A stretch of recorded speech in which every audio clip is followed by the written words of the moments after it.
Hi, my name is Elayne Duff, and I'm the mixologist for Pottery Barn. And today we're shooting at the beautiful poolside at the Modern Hotel in Honolulu. Now today we're gonna make a smoked hibiscus margarita. So we're gonna use fresh squeezed lime juice. It's fresh ingredients is always key for any great cocktail. Then we're gonna add our sweet, which is orange liqueur as well as a simple syrup to give you that nice balance of sweetness to balance out your citrus. And then this is something we're gonna do a little bit differently. We're gonna use Don Julio Reposado, which is aged for 8 months. It's got these beautiful oak notes as well as some subtle hints of chocolate, which is really delicious in a cocktail. Now, a great way to add depth to any cocktail is through an infusion. The way you make this infusion is quite simple. I pour this into my container, I add in the hibiscus tea bags, and I let it infuse anywhere from 15 to 30 minutes. And what I'm looking for is I want the tanginess of the tea to balance out the beautiful chocolate notes in the reposado. So, like all my cocktails, I always like to start with the least expensive ingredient first. The reason being, we all make mistakes, so if you have to dump it out, it's not such a big deal. Now, I'm gonna add a ½ ounce of the simple syrup.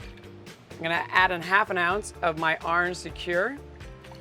These two together make 1 ounce, and it will balance out the 3/4 ounce of lime juice that I'm about to add in. Now for the special ingredient, the Don Julio Reposado that's been infused with hibiscus tea. So I'm gonna add 1.5 ounces of Don Julio Reposado. And the last ingredient being the smoke. Now when it comes to mezcal, you don't ever wanna overdo it because it can get too smoky. So we're gonna do 1/2 ounce. So to shake up my cocktail, I'm gonna fill my shaker with ice. 1, 2, 3, 4, 5, done. Now for this cocktail, I thought it'd be really beautiful to really showcase all the colors if we put it over crushed ice. Now crushed ice is something that you can either buy in the store or you can make it at home by taking regular ice and putting it in the blender. We're gonna strain our beautiful shaken drink.